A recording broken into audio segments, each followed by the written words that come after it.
আমি একটা সময়ে যে কাবা ঘরের বিষয়ে, মক্কার বিষয়ে, কাবা ঘরের বিষয়ে আমার একটা উদাসীনতা ছিল। এটাকে তেমন বেশি ইম্পর্টেন্ট মনে হইত না। কথাটা বুঝতে পারছেন? কারণ কাবা তো নবীজি আমাদেরকে আগে একটা কাবা ছিল জেরুজালেমের মসজিদে আকসা না, সেটা থেকে আমাদেরকে পরবর্তীতে এখন যে আমরা মাকাম ইব্রাহিম যেটা মক্কা কাবা ঘর বলি, সেটাকে কাবা হিসেবে আমাদেরকে দেখাইছে।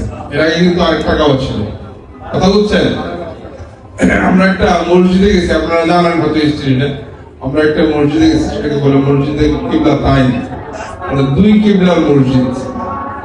দুই কিবলা, একটা মসজিদে দুইটা কিবলা, এবং আসলে যখন একটা এক পাশে আর একটা ঠিক তার বিপরীত পাশে। কথা বুঝছেন?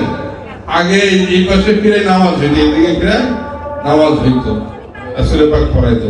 তো একদিন রাসূলের পাক নামাজ পড়ানোর অবস্থায় আল্লাহর তরফ থেকে তার কাছে ওহী আসে, ইয়া রাসূলুল্লাহ, হে আমার বন্ধু, হে আমার হাবিব, আপনার শখ ছিল, ইচ্ছা ছিল বা ইচ্ছা আছে, আপনার মনের ভিতরে একটা গভীর ইচ্ছা আছে যে কি, যে কাবা ঘর নির্মাণ করা হয়েছে, হযরত ইব্রাহিম নবী যে কাবা ঘর নির্মাণ করছে, সেটা যদি কিবলা হইতো, সেটার দিকে ফিরে যদি নামাজ হইতো, এটা তার নবীজির শখ ছিল। কিন্তু সেটা আল্লাহর আইন, আল্লাহর আইন তো বদলান নাই তিনি, কিন্তু তার ভিতরে একটা শখ ছিল। আল্লাহ তার বন্ধু, আল্লাহর বন্ধু তো পেয়ারা হাবিব নবীজি হযরত মুহাম্মদ মুস্তাফা সাল্লাল্লাহু আলাইহি ওয়াসাল্লাম, এখানে তো কোনো সন্দেহ নাই।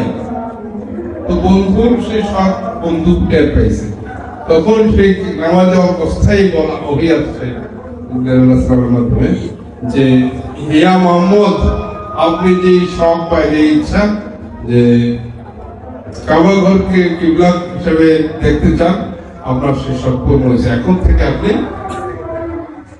কাবাকেই কিবলা করে আপনার সকলকে জানাই দিবেন এবং সেই দিকেই আপনি সালাত আদায় করবেন। বলেন সুবহানাল্লাহ। অর্থাৎ নবীর ইচ্ছা আল্লাহ ইচ্ছা হিসেবে গ্রহণ করলেন। কথা বুঝছেন? রাসূলের ইচ্ছাকে আল্লাহর ইচ্ছা হিসেবে গ্রহণ করে সেটাকে মঞ্জুর করে নিলেন। তখন সাথে সাথে সেই মসজিদে আবার দয়াল নবীজি আবার বিপরীত পাশে কাবার দিকে ফিরে সকল মুসলিমদেরকে নিয়ে নামাজ আদায় করলেন। একটা মাত্র মসজিদে পৃথিবীতে আছে যেটা বলে দুইটা কিবলা। পুরানো কিবলাটা জাস্ট দেখার জন্য রাখছে, মিম্বর টিম্বর, ওখানে নামাজ হয় না এখন।